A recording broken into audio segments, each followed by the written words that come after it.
Saya nggak setuju ya. Saya sebagai alumni UGM sedih ya. Kalau Humas UGM itu sebagai universitas yang sangat saya hormati, saya cintai ya, itu menggunakan bahasa-bahasa yang provokatif seperti ini ya. Ya semua di sini Time New Roman berulang-ulang. Kacau nggak setingkat UGM loh. Ini redaksi apa ini? Ya ampun Tuhan, oh my god, tingkat UGM, ya? Kacau nggak itu? Level UGM. Ini jadi universitas apa sih UGM ini? Jadi malu saya sebagai alumnus. Malu, bener malu. Aduh, kok jadi begini ya? Sigit Sunarta menyesalkan adanya informasi yang menyesatkan yang disampaikan Rismon. Menyesatkannya ada di mana? Itu harus juga menggunakan argumentasi ilmiah. Apalagi mantan dosen ini merupakan alumnus dari Prodi Teknik Elektro Fakultas Teknik Universitas Gadjah Mada. Loh, harusnya Gadjah Mada tuh bangga punya seorang pakar yang sangat wow seperti Dr. Rismon Sianipar ini, bangga. Saya ini seorang peneliti ya, jadi saya tahu metodologi itu banyak.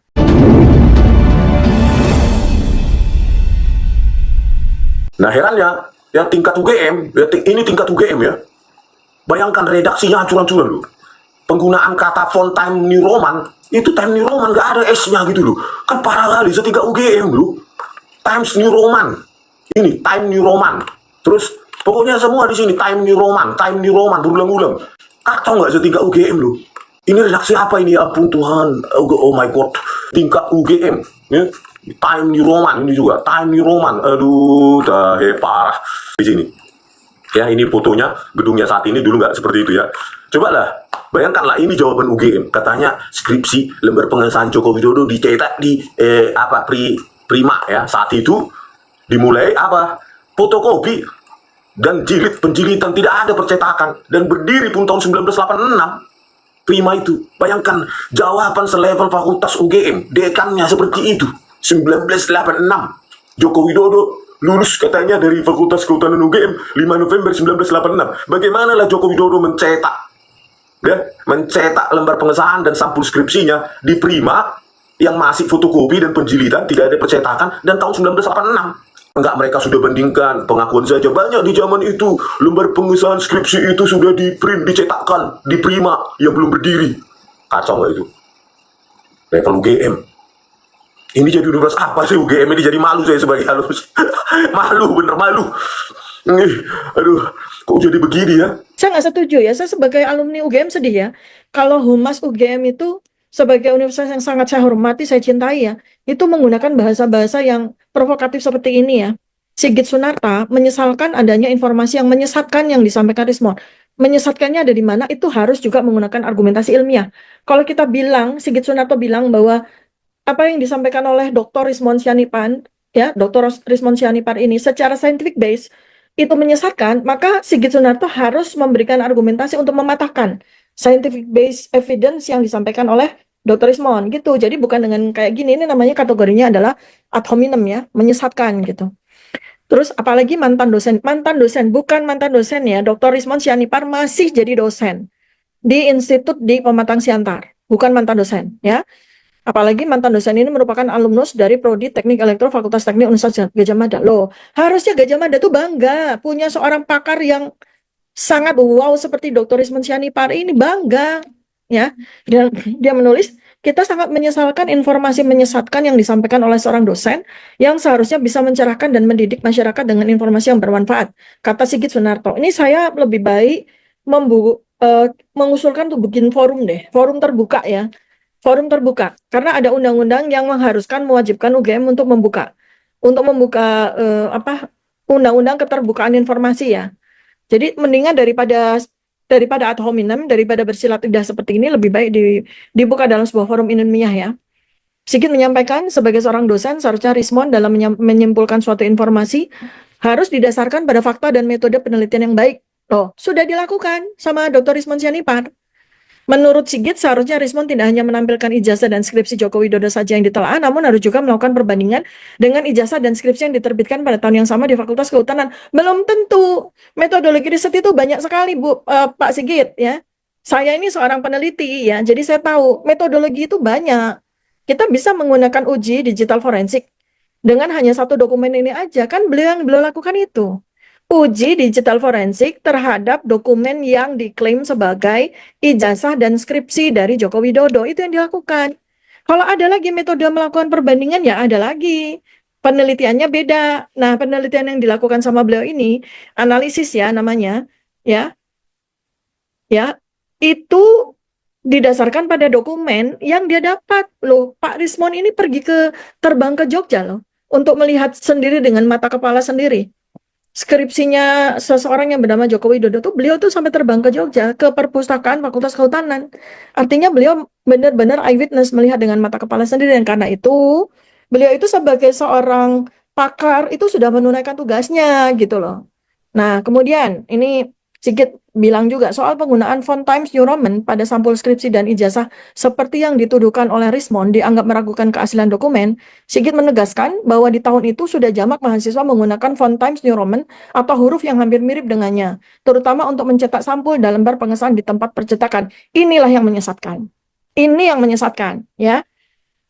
Font Times New Roman itu oleh pakar digital forensik, oleh pakar teknik elektro, teknik informatika yang punya banyak paten di Jepang, itu sudah dibilang. Bahkan di Wikipedia aja, itu juga sebut, font Times New Roman itu memang diciptakan di tahun 1931, tapi baru dipakai dalam operating system, ini tuh di tahun 1992. Ini adalah materi scientific base-nya, gitu loh. Jadi bukan sudah jamak mahasiswa, oh itu menyesatkan. Saya juga mahasiswa UGM, Pak. Saya juga ada di situ, kuliah di situ di antara tahun 90 sampai tahun 95 itu, saya ada di situ. Jadi saya pengguna font Times New Roman pertama. Tapi kalau ada mahasiswa tahun 1980 sampai tahun 1985, ya, mengklaim bahwa dia menggunakan font Times New Roman, itu sesat. Itu tidak betul, karena font Times New Roman belum lahir di kurun waktu 1980 1985. Kalau saya seumuran jadi mahasiswa UGM sama Pak Rismon, di antara waktu tahun 1992 sampai tahun 1995 itu font Times New Roman itu digunakan secara formal untuk skripsi di tahun itu. Karena font Times New Roman itu baru lahir sebagai bagian dari operating system yang digunakan, yaitu Windows, yang digunakan oleh semua orang termasuk para mahasiswa UGM itu baru tahun 1992 ke atas. Saya nih, kemudian Pak Rismoni gitu. Saya nggak tahu Pak Sigit. Jadi kalau ada orang yang kuliah di tahun 1980 sampai tahun 1985 menggunakan printer, ya, printer menggunakan operating system Windows yang di dalamnya ada font Times New Roman, berarti dia masuk mesin kapsul waktu. Itu saya setuju. Ini yang omongan bukan saintifik ya, tapi begitu. Ngikutin apa yang disampaikan oleh UGM ini ya.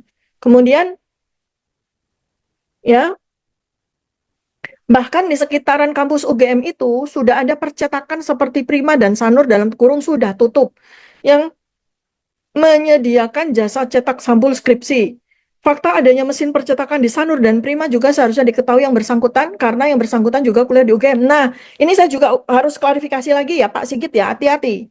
Ya, kita tuh kalau mau ngomong tuh harus lihat ya. Prima dan Sanur itu dibuka tahun berapa? Ya, beroperasi sebagai jasa fotokopi dan penjilitan, bukan percetakan. Pada tahun kurun waktu, dia mulai berdiri tahun 1986, itu saya masih bocil Pak. Mahasiswa saya sekian tahun kemudian. Ya, jadi kalau ada seorang mahasiswa yang berkuliah di UGM sampai dia lulus bikin skripsi dan dapat ijazah, itu Prima sama Sanur tuh belum lahir kalau dia mahasiswanya di tahun 80 sampai 85. Karena kita lihat di lamannya Prima sendiri, websitenya Prima. Lihat dong di websitenya Prima. Kapan dia itu jasa fotokopi ya, jasa fotokopi itu ada tuh ya. Coba cek. Ya, coba cek.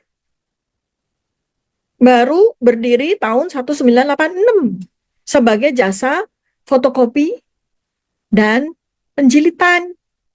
Itu baru 86. Kalau emang Jokowi itu lulusnya tahun 85 ya dia nggak ke Prima.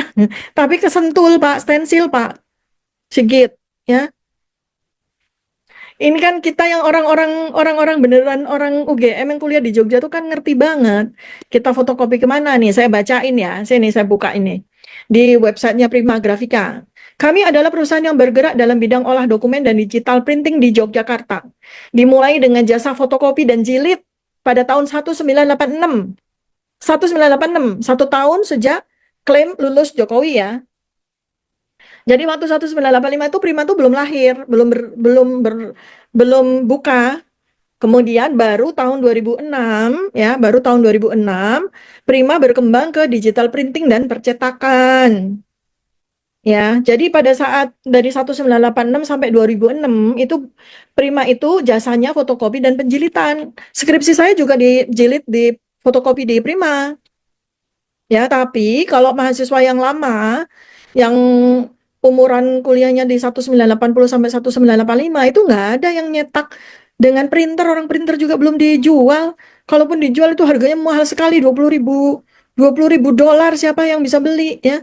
Jadi kita semua itu pakai mesin ketik ya. Kalau saya sih karena saya skripsinya udah 10 tahun kemudian ya udah pakai printer, tapi printer pun juga masih kurir. Jadi masih pakai dot matrix, bukan pakai yang halus yang seperti printer zaman sekarang yang operasinya pakai Windows, masih pakai DOS.